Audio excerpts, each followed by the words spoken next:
ఖచ్చితంగా ప్రేమికులారా ఏదైనా తప్పు చేసినప్పుడు నీ పిల్లలు నువ్వేం చెప్పాలా? ఏం చేయాలంటమ్మా? ఖండించాలి, గద్దించాలి. ఇది ఖచ్చితంగా ప్రేమికులు ఎందుకు చెప్పాలా? వీళ్ళు ఎప్పుడు చెప్పాలి పిల్లగాళ్ళు ఈ మాట వినేది? నువ్వు మాట్లాడే మాటలు కానీ చుట్టూ ఉన్న వాతావరణం వారిని ఎప్పుడు చెప్పాలి ప్రభావితం చేసి? కడుపులో ఉన్నప్పటి నుంచే ప్రభావితం చేస్తాడు వాళ్ళని. కడుపులో ఉన్నప్పుడే నీ మాటలు వింటారంట. నువ్వు ఉంటున్న వాతావరణం ప్రభావం వాళ్ళు పడిద్దంట. ఎవరిలో? పిల్లల్లో. ఎట్లా అంటారా మీరు? అది ఎట్లా సాధ్యమైందని మీరు అంటారు. నేను చెప్తా వినండి. మరియా ఎక్కడికి వెళ్ళింది? ఎలిజబెత్ ఏమైంది లెక్క ప్రకారం? అయ్యగారి భార్య. ఇప్పుడు ఈమె మరియమ్మ చూడగానే ఏం చేయాలి? వందనాలు చెప్పాలి. ఎందుకు? అమ్మగారు కాబట్టి. ఈమె కూడా ఏం చేసింది? అక్కడ జరిగిన సన్నివేశంలో ఆ ఎలిజబెత్ గర్భములో ఉన్న కుమారుడు ఏం చేస్తున్నాడు అంటే వీళ్ళ మాటలు విని ఎవరి మాటలు? ఇద్దరి మాటలు విని కడుపులో ఉన్న కుమారుడు ఏం చేస్తానంట? కడుపులో ఉన్నప్పుడే నీ బిడ్డలు చాలా జాగ్రత్తగా ప్రవర్తించాలి. మనం ఇది సైంటిఫికల్గా ప్రూవ్ అయింది. ఇట్లా 3వ సంవత్సరం అప్పుడే మొత్తం తెలిసిపోతుందంట. ఇప్పుడున్న టెక్నాలజీ ప్రకారం 3 yearsలో మొత్తం మీకు ధరవని కూడా చెప్తారు వాళ్ళు. మొబైల్ వాళ్ళకి ఇవ్వండి. ఎవరికి? పిల్లలకి. నీకు కూడా తెలవదు అది. 3 సంవత్సరాలకి అన్ని తెలిసిపోతున్నాయి. 14 సంవత్సరాలు చెట్టై కూర్చుంటున్నారు. 17 సంవత్సరాల కల్లా ఫలాలు తీసుకుంటున్నారు పిల్లలకి. అర్థమవుతుంది మీకు? 3 సంవత్సరాలకే అన్నీ తెలిసిపోతున్నాయి. 14కే ఏమవుతున్నారు? ఒక మంచి వృక్షమై ఉంటున్నారు.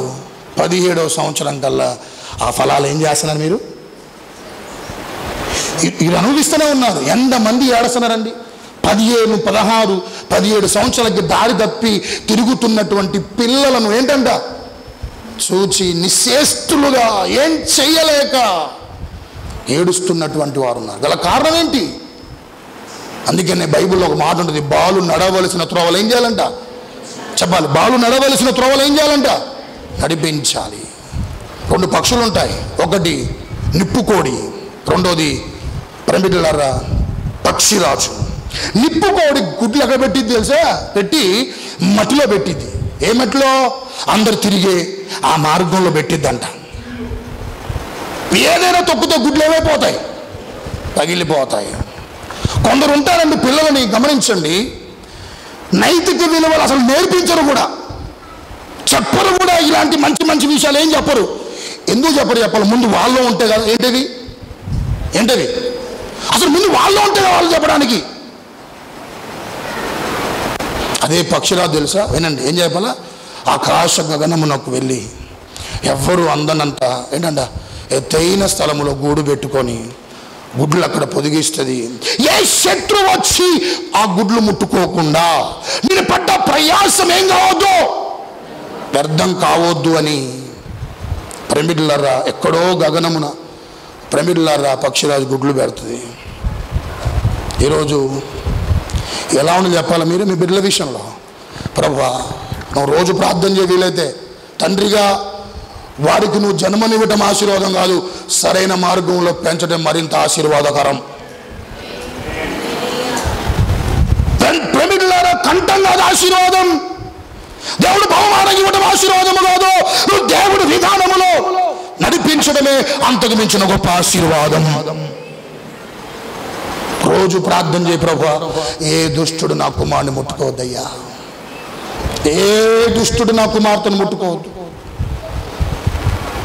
పక్షిరాజు తన ప్రయాసనార్థము కాకుండా ఉన్నట్లుగా ఆ స్థలములో పెట్టి శత్రువు ముట్టుకోవద్దు అన్నట్లుగా నీ బిడ్డలు కూడా అలా ప్రేమికులారా లోకమనే ఈ మాలిన్యత, అపిత్రత, ఈ లోకపరమైనటువంటి ఏది కూడా అంటకుండా రోజు వారి తల మీద చేయబట్టు మోకరించినప్పుడల్లా. యోబు అదే చేశాడు. ఏం చెప్పండి, ఏం చేశాడు యోబు? చేసిన పని ఏంటి?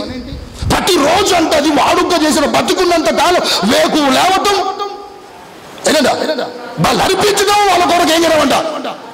ఎందుకు? పాపం చేశాను కాదు, ఎక్కడ పాపం చేస్తారేమో అని వేకువనే లేసి ప్రార్థన చేశాడు. అందుకనే ఒక వనకాలంకి వచ్చేకల్లా దేశంలోనే అత్యంత ఉన్నతమైన స్థితిలో యోబు కుమార్తెను దేవుడు నిలబెట్టగలిగాడు.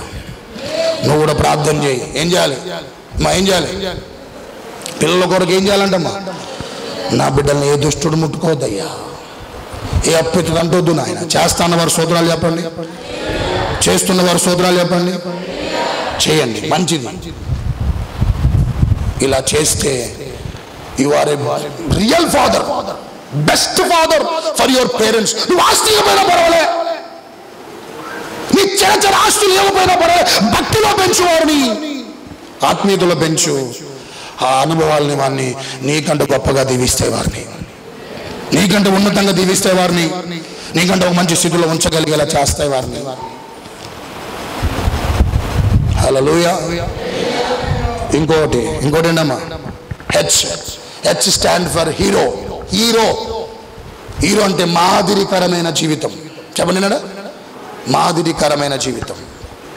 నీ పిల్లల్ని అడగాలి ఎవరు నీ హీరో అంటే గర్వంగా చెప్పాలి, కాళ్ళు ఎగరేసి. ఏం చెప్పాలి? నా హీరో పవన్ కళ్యాణ్ చెప్పొద్దు. ఏం చెప్పాలి? ఏం చెప్పాలమ్మా? My daddy is my hero. అమ్మా ఏం చెప్పాలి? My daddy is my hero. నా తల్లి నాకు మాదిరి.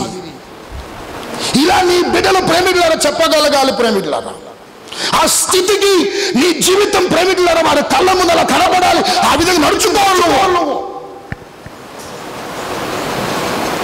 హల్లెలూయా.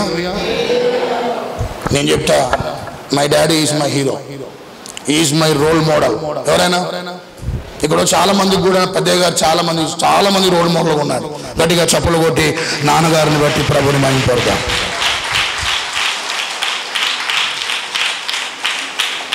ఖచ్చితంగా ప్రేమికులారా నీ బిడ్డలు ఒక అడిగితే ప్రార్థన ఎవరిలాగా చేయాలనుకుంటున్నావు అంటే చేస్తే మా నాన్నలాగా చేయాలి అయ్య గారు అని చెప్పాలి. నీ బిడ్డలు నువ్వే చేయవే, ఇంకేం చెప్తారు?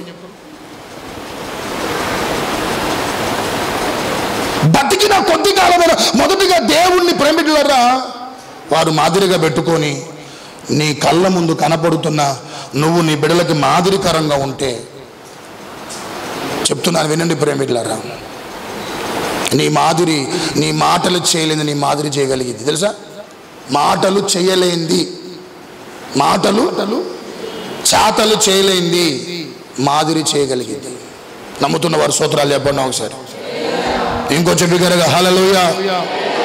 ఒక సర్వే అండి, నాకు బాధ అనిపించి, ఒక సర్వేలో దేవుడే ఒకవేళ మీ కాడికి వచ్చి పిల్లలందరినీ కూర్చోబెట్టి ఒక పేపర్ ఇచ్చి మీ కుటుంబంలో మీకేం కావాలని కోరుకుంటారు అడిగితే వాళ్ళందరూ రాసిన ఆన్సర్ చెప్పనా? వినండి. వాళ్ళందరూ రాసిన ఆన్సర్ ఏంటంటే, అయ్యా మేము గుడిసెలో ఉన్నాం, మాకు బిల్డింగ్ కావాలని ఎవరు రాయలే.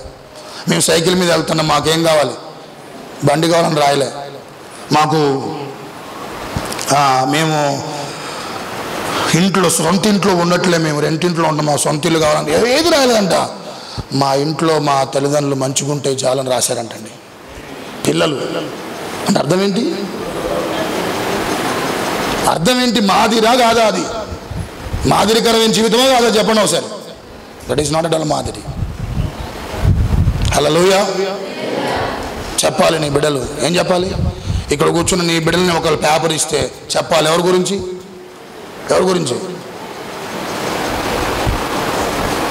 కొంతమంది ఉంటారు, కొంచెం ఘాటు చెప్తే మాట, మీరు బాధపడొద్దు, కొంచెం ఘాటు చెప్తే మాట. పిల్లలు ఏడుస్తున్నారండి, యుక్త వయసుకు వచ్చిన పిల్లలు. మా తండ్రి మేము ఎలా మాదిరిగా పెట్టుకోగలుగుతాము? ఎలా మాదిరిగా నా తండ్రిని మేము పెట్టుకొని జీవించగలుగుతాము? నా తండ్రి మా ముందే తాగొస్తాడు.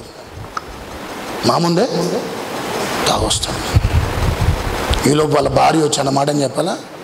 తాగి రావటమే కాదు, తప్పదాగి ఒంటి మీద ఏంటంట కనీసం బట్టలు ఉన్నాయా లేదా అని కూడా ఈడొచ్చిన పిల్లలు ఏంటంట